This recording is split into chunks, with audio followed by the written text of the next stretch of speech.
Muhyiddin Asem melanjutkan penelusurannya ke makam Ki Buyut Lawi, langsung menemui juru kunci dan untuk minta keterangannya mengenai asal muasal makom keramat Ki Buyut Lawi yang berada di perkampungan Dusun Tegal Tangkil.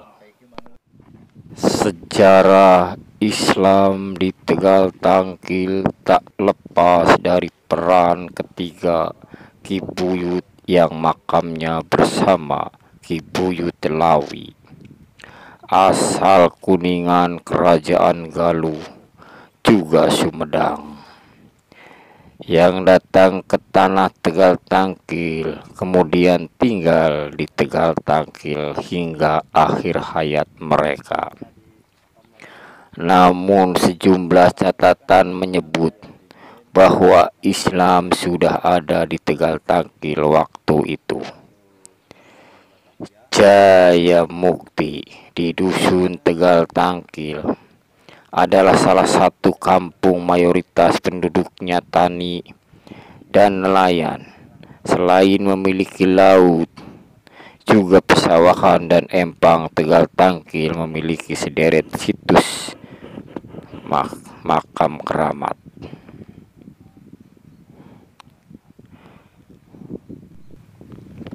Berikut 4 makam diyakini keramat yang bisa jadi tujuan peziarah di Tegal Tangkil. Salah satunya makam Ki Buyut Lawi. Makam ini merupakan kuburan Ki Buyut Lawi. Banyak peziarah datang ke sana ketika menjelang bulan haji.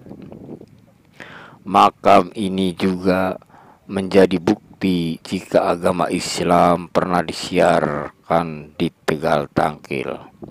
Sebab salah satu peziarah asal Cina menyebutnya Syekh Lawi.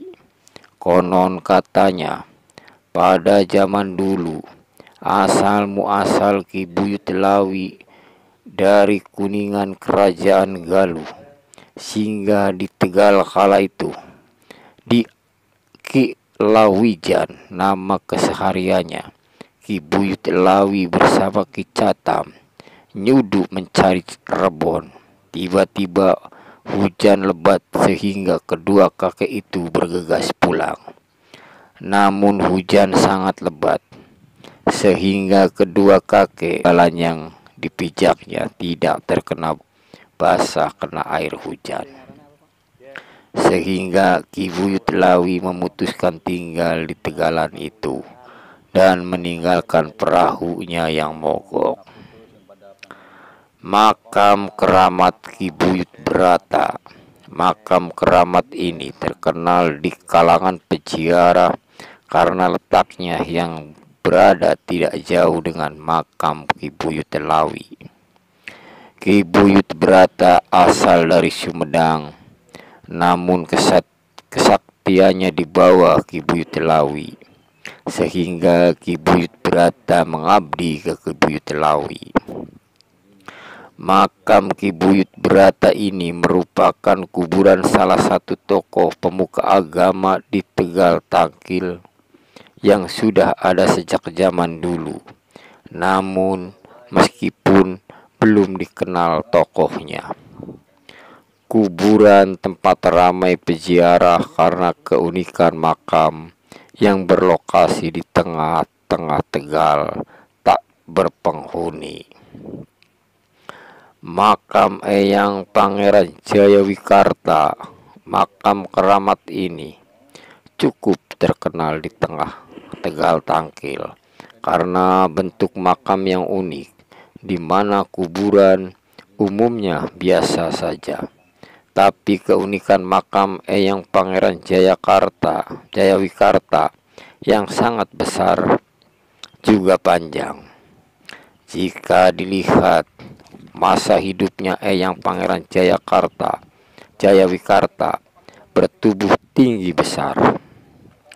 Di makam Ki Buyut Lawi ini rupanya begitu banyak makam keramat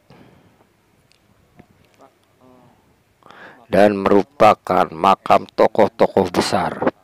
Juga ada satu sumur kehidupan yang konon katanya sumur kahuripan ini dipercaya bisa memperlancar maksud dan tujuan kita jika mandi di tembusan sumur kehuripan atau kolam itu.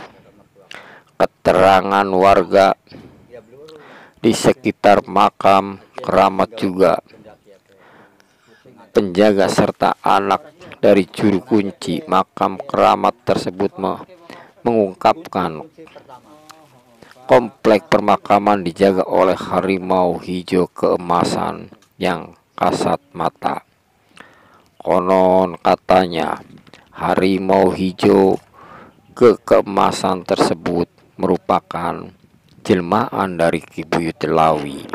Ki Buyut Lawi kerap mengunjungi makam tersebut untuk menengok dan menjaga tempat peristirahatan terakhirnya.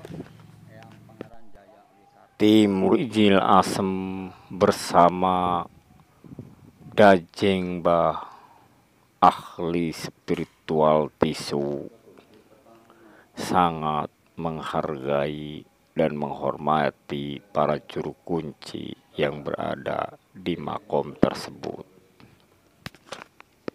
Inilah makom Ki Buyut Lawi.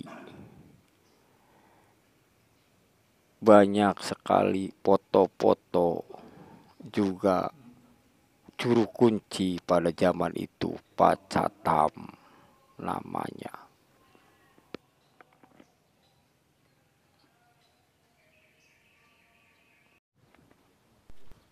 Tim Wijil Asem bersama Dajeng menuju ke sumur kemuliaan. Konon katanya menurut juru kunci Bapak Kasim, sumur kemuliaan ini bisa mengabulkan tujuan dan maksud orang-orang yang mandi di kolam rembesan sumur kemuliaan itu. Menurut mata batin, sumur kemuliaan di lokasi itu ada 7, cuma yang terlihat ada 1.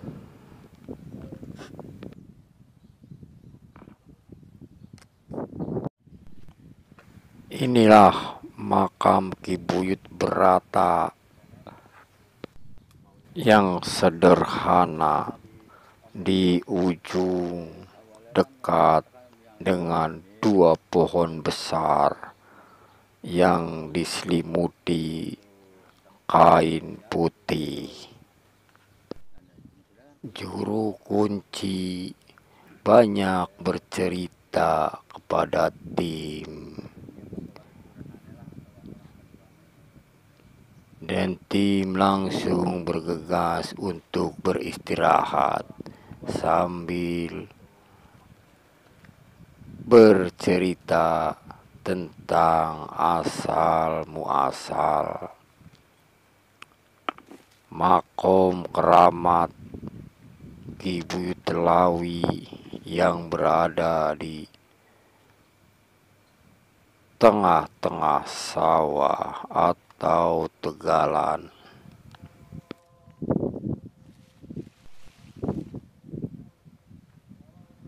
Ada 2 pohon yang sempat belum terbuka makam siapa atau persinggahan siapa. Tim Wijil Asem kala itu lupa untuk menanyakan tentang dan perjalanannya.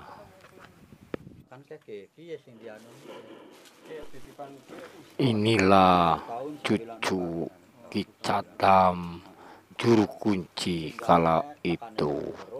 Dia dititipi buku wasiat atau silsilah untuk membuka bila mana ada orang yang berziarah ke makam itu.